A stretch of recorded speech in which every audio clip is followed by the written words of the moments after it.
Mirë se u gjej në zyrën tuaj, zoti Pamuk, për mua është kënaqësi, do doja ta trajtoja si kënaqësi këtë çast që jam në zyrën e një nobelisti, por është puna. Kam detyrime ndaj lexuesit tuaj në Shqipëri edhe ndaj shikuesit tim në Shqipëri. Si bëhet të bashkosh kënaqësinë me detyrimin? Tabii hoşlandığımız şeyi yapmakla zor mecbur olduğumuz, bizi zorladıkları işi yapmak aslında birbiriyle çelişkili gözüküyor. Mund të them që ka përplasje mes punëve që bëjmë me dëshirë dhe atyre që na detyrojmë t'i bëjmë, por ndonjëherë edhe punët që i kemi të detyruara duhet t'i bëjmë me dëshirë, sepse ndryshe si do ja dilnim të shijonim jetën. Unë gjatë gjithë jetës time kam dashur të bëhem shkrimtar, dhe kur u bëra, shkrimtarin si punë e kam bërë me dashuri. E shoh veten time si njeri me fat. Unë jam me fat sepse kam arritur të bëj atë punë që kam dashur gjithmonë. Hayatta yaptığım için de talihli bir insan olarak görüyorum kendimi. Unë duhet të prezantohem në fillim, unë jam shqiptare, punoj në Top Channel, është televizioni më i madh në Shqipëri. Dheu im është i çuditshëm, por unë e dua, edhe nuk i ndajem dot. Shtëpia ime është 1 orë gjysmë larg shtëpi suaj, këtu në Stamboll. Çfarë dini ju për shtëpinë time, për Shqipërinë? Arnavutluk hakkında.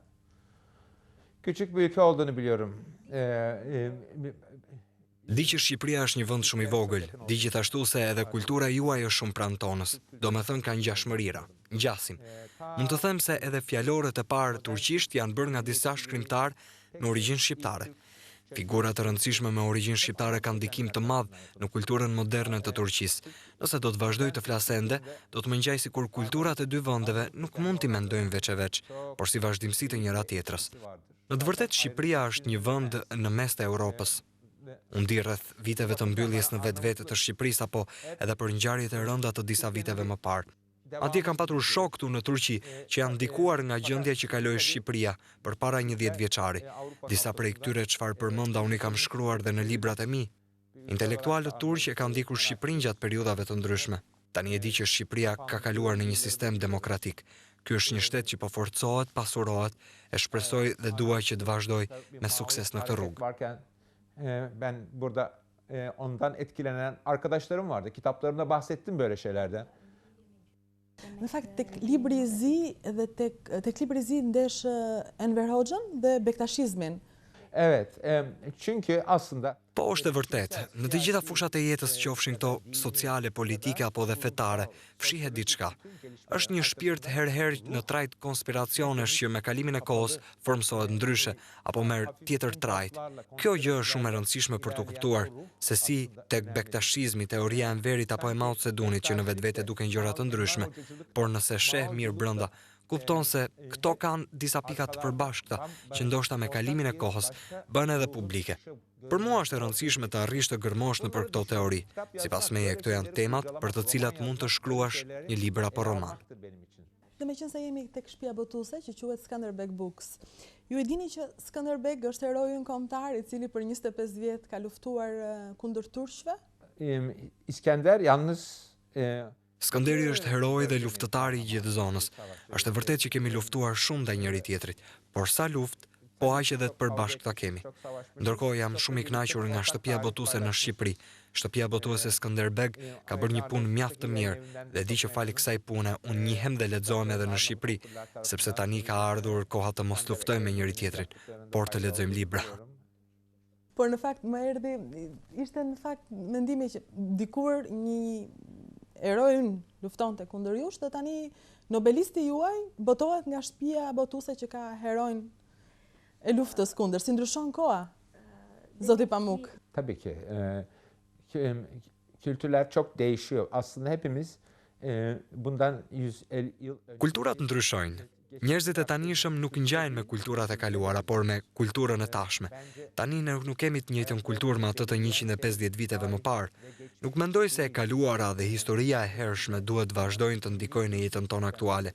Historia të ndihmon të kesh një identitet kombëtar. Sistemet e arsimit japin më shumë rëndësi historisë, por ka diçka më të rëndësishme se historia. Po të shikosh tani, një shqiptar ngjason edhe me një turk, brazilian apo me kinez. Mënyra e njëjtë e jetesës që njerëzit të bëjnë në mbar botën i bën ata të njëjtë. Mënyra se si jetojnë njerëzit tani në kohën kur flasim, për mua është më e rëndësishme se sa historia kombëtare e një vendi. İnsanoğlunun kardeşliği, aynı şartlarda yaşayan insanların kardeşliği, onların milli tarihlerinden daha önemli benim gözümde. Unë i përkas një brezi njerëzish të cilët në Shqipëri kanë dashur në vite, kanë pritur në vite që shkrimtari i tyre i dashur, Ismail Kadare, të marri Nobelin. Shqiptarët pra, e kanë pritur dhe kjo nuk ndodhi, ende nuk ka ndodhur. Po turqit, a e pritën Nobelin për ju dhe kur erdhi si u ndjel ata? Ne yazık ki İsmail Kadare değerli bir yazar. Sa keq. Ismail Kadare është një shkrimtar mjaft i mirë dhe i njohur. Duaj që ai ta marrë këtë çmim. Duaj që të jetë i suksesshëm. Në momentin që unë mora çmimin Nobel, pati një reagim politik nga mediat që nuk kanë të njëjtin mendim politik me mua. Madje ata më hapën luftë jo vetëm mua, por edhe suedis. Por unë nuk dua të qëndroj shumë në këtë çështje. Megjithse dua të them dhe diçka që është e vërtetë. Çmimi Nobel që unë mora nuk u shndrua në një festë kombëtare në Turqi. Do me thënë ju nuk e shijua dot. Ama aldığım ödülün Jo, unë e shijova. Për këtë jam i kënaqur. Yaratmadığı da gerçek. Çfarë bënit kur ju telefonuan nga akademia dhe ju thanë ju keni marrë Nobelin? Peki ben uyuyordum. Amerika'da üniversitede ders veriyordum. Unë atë moment po flia. Isha në Amerikë pasi atje i jepja mësim. Ka qenë mesi i natës dhe numrin tim të telefonit e dinin pak njerëz. Kishte shumë pak kohë që unë kisha filluar të jepja mësim në New York. Mendova se ishte ora 7 e mëngjesit, sepse ishte natë. E hapa telefonin dhe pyeta kush është. Kujtoj që isha me pijama i përgjumur. Më zgjuan dhe më dhan lajmin. Më thanë që do të vi një tjetër telefonat nga Suedia, të cilët do të më pyesnin nëse isha dakord për çmimin. Pa marrë veten mirë nga telefonata e parë, erdhi telefonata e dytë. Më morën nga Suedia. I falenderova, e pranova dhe u thash që do të vi bashkë me vajzën për të marrë këtë çmim.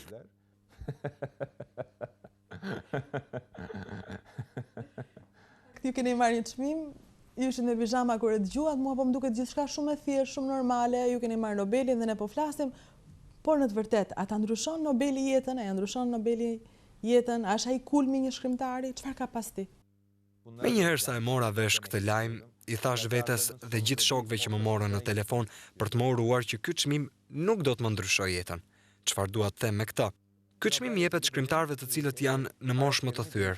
Për shkrimtarët të cilët e marrin këtë çmim, është një mendim i tillë. Janë njerëz në pension të cilët nuk shkruajnë më. Është një lloj mirënjohjeje për gjithçka ata kanë bërë e kanë parë. Për mua nuk është kështu. Nuk ka pse të jetë kështu, madje është krejt e kundërta. Unë ndjej brenda vetes se jam akoma në gjysmë të rrugës të krijimtarisë time. Kam akoma shumë libra për të shkruar. Madje gjatë të dhënies së çmimit isha në gjysmën e një libri që po shkruaja në Amerikë. Tani në këto momente jam në përfundim të tij. Ajo që dua të them është se dëshira për punën, lidhja dhe dashuria për letërsinë dhe për shkrimin e librave asnjëherë nuk do të mbarojë. Të gjithë kohën time do ta shpenzoj për këto. Çmimi Nobel nuk e ndryshoi as pak karakterin tim. Nuk e ndryshoi lidhjen time me letërsinë dhe librat. Me marrjen e Nobelit, nuk mendoj se kam arritur suksesin më të madh. Në të vërtetë, librin më të bukur që kam shkruar deri më sot nuk e kisha para Nobelit. Jam duke e përfunduar tani. Pas marrjes së çmimit, librat e mi filluan të përktheheshin në 56 gjuhë, nga 46 që përktheheshin më parë. Çmimi më afroi me më shumë lexues, pasi duke filluar nga Kina e deri në Brazil, librat e mi shiten dhe lexohen dhe për këtë jam shumë i lumtur. Dua të them që akoma pa përfunduar librin që kam në dorë, ai është i shitur dhe i përkthyer në 40 gjuhë. Në Kinë di që librat e mi lexohen shumë, pasi kam marrë dhe disa çmime atje. Në ver do të bëj një turne Kinë, Japoni, Indonezi, Kore. Të gjitha këto ndodhi ngjasojnë të çuditshme. Ato të fusin pakthim në një botë prallash, por pavarësisht tyre, unë do të vazhdoj punën që dua. Do të shkruaj libra, kam ende në planet e mia të shkruaj 6 apo 7 libra të tjerë, të cilët mendoj se janë më të rëndësishëm se çmimi Nobel. Düşündüğüm daha 6-7 tane kitabım var. Onları yazmam lazım. Onlar benim için Nobel'den de önemli.